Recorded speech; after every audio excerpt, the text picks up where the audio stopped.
कवि की लेखन शैली अलग होती है। कवि गद्य की ओर भी मुड़ता है तो उसकी जो भाषा होती है, लिखने का तरीका होता है, वह सामान्य से हटके बन जाता है। ऐसी ही एक कवियत्री हैं अनामिका। उन्होंने गद्य में भी लिखना शुरू किया। उनके उपन्यास हमारे सामने आ रहे हैं और जो उनके उपन्यास हैं वो बिल्कुल उनकी कविता की तरह ही हैं, बिल्कुल डिफरेंट। हाय फ्रेंड्स, मैं हूँ शैली, आप मेरे साथ हैं किताबें में। दोस्तों, आज मैं आपके लिए लेके आई हूँ कवियत्री अनामिका का उपन्यास आईना साज।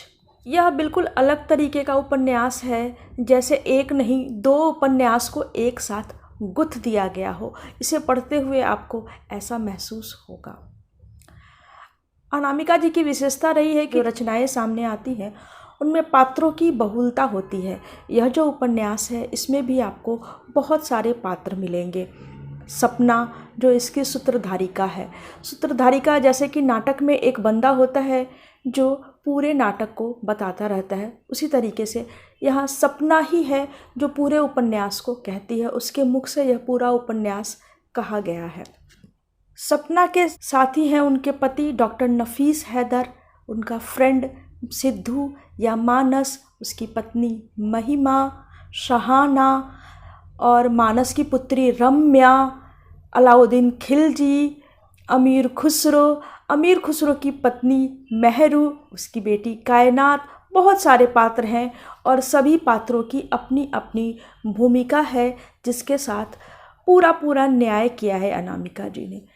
उपन्यास का प्रारंभ भी बिल्कुल अलग है, एक नए बिंब के साथ। एक छोटी सी बच्ची है, चोरी चोरी लेमन जूस खा रही है। मुंह में लेमन जूस रख के वह इस चेष्टा में लगी हुई है कि कोई देख नहीं ले और वह इसका पूरा स्वाद और लुत्फ भी उठाना चाह रही है। बिंब बिल्कुल डिफरेंट है ना।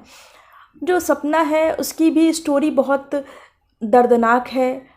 उसके पिता की मौत हो जाती है कश्मीर में एक बम ब्लास्ट में। इसके बाद वह ज़िंदगी के थपेड़े खाती चलती है। गरीबी के दिन आ जाते हैं।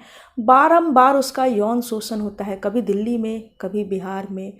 फिर वह नशे की गिरफ्त में आ जाती है और उसकी ज़िंदगी में एक टर्निंग पॉइंट आता है जब उसे सिद्धू यानी कि मानस जैसा दोस्त मिलता है। वह उसे इस नशे की लत से बाहर निकालता है और उसके जीवन में आती हैं जो शिक्षिका ललिता चतुर्वेदी। सपना को गढ़ने में उनकी भूमिका भी बहुत महत्वपूर्ण है। उन्होंने अपने पिता की लिखी हुई छोटी सी उपन्यासिका उसे दी, जिसे पढ़ के सपना में सकारात्मक बदलाव आए। और भी बहुत चीज़ें हैं जो उन्हें ललिता से सीखने को मिलती हैं। शिक्षिका उन्हें सही अर्थों में शिक्षित करती हैं। इसके बाद उसके जीवन में आते हैं डॉक्टर नफीस, जिनके साथ उसका विवाह होता है और एक अच्छा दाम्पत्य वो गुजारती है।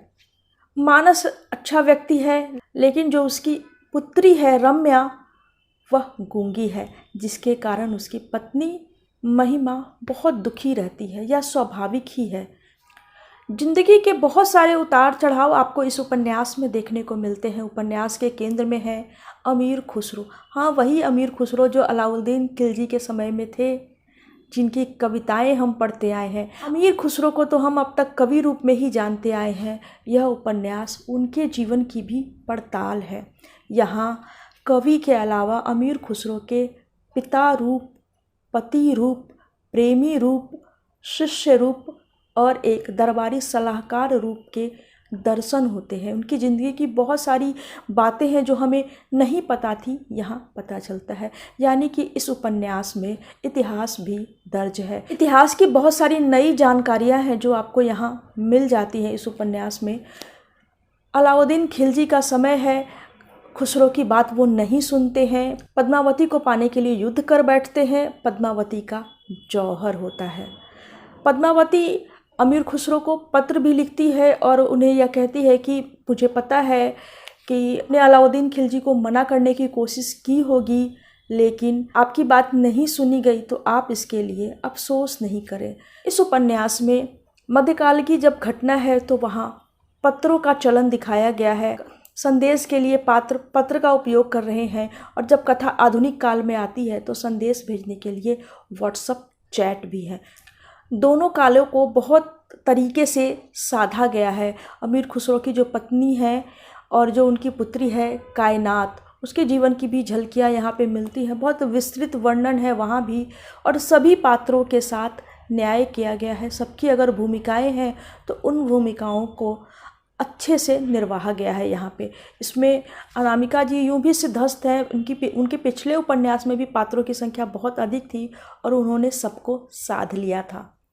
उपन्यास दो स्त्री पात्र हैं महत्वपूर्ण, सपना और ललिता चतुर्वेदी। सपना ऐसी स्त्री है जिसका बचपन जो है घोर अभाव में बीता, बहुत दुश्वारियाँ झेलनी पड़ी, तो उसकी जो सामाजिक स्थिति थी, मनस्थिति थी, उसके साथ लोगों का किया गया व्यवहार हम एक तरफ देखते हैं। दूसरी तरफ है ललिता चतुर्वेदी जो साधन संपन्न है, बौद्धिक रूप से भी संपन्न है, आर्थिक रूप से संपन्न है, अपने पैरों पे खड़ी है, पर उनकी स्थिति भी बहुत अलग नहीं है।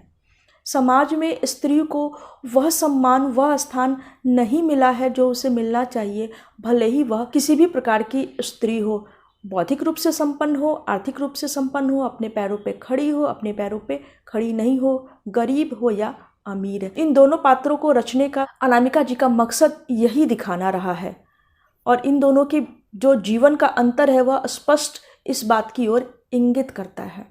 इस उपन्यास की एक विशेषता यह भी है कि इसमें अलग अलग जाति धर्म के जोड़े हैं। जैसे कि जो मानस है उसकी पत्नी जो है वह बंगाली है, सपना खुद हिंदू है, और उसके जो हस्बैंड है डॉक्टर नफीस वह मुस्लिम है। तो जो अलग अलग परिवेश है, अलग अलग संस्कृतियां हैं, उनके आचार व्यवहार हैं। जब दो अलग अलग संस्कृति जाति व्यवहार के लोग एक जगह मिलते हैं तो उनके आचार व्यवहार और संस्कृतियों का टकराव होता है। वह टकराव हमें यहाँ दिखाई देता है, साथ ही उनके बीच जो समन्वय होता है, चूँकि संबंध आगे अच्छे से चल रहे हैं तो जो समन्वय होता है संस्कृतियों का भी, वह भी हमें यहाँ दिखाई देता है। उपन्यास की एक विशेषता है इसकी भाषा। मैंने प्रारंभ में ही कहा कि अनामिका जी कवियत्री हैं, तो जो कवि की रचना होती है वह गद्यकार से थोड़ी सी अलग होती है। तो अनामिका जी की जो भाषा है वह काव्यात्मक है, लयात्मक है। इसके अलावा इसमें हिंदी अंग्रेजी के शब्द हैं, और जो पात्र हैं वह कई जगहों की यात्रा करते हैं। बिहार है, दिल्ली है, कश्मीर है। तो जो स्थानीय बोलियां हैं, अंगिका है, बज्रिका है, सबके शब्द आपको यहाँ मिलेंगे। तो ये सब कुछ मिलकर उपन्यास की भाषा को खूबसूरत बना देते हैं। अमीर खुसरो की जो घटना यहाँ पे दी गई है उसको बहुत खूबसूरत तरीके से आज के परिवेश के साथ जोड़ा है। दो युगों को जोड़ता है यह उपन्यास। तो आप इस उपन्यास को पढ़िए, कैसी लगी मुझे ज़रूर बताइएगा। मिलती हूँ मैं अगली वीडियो में अगली किताब के साथ। बाय।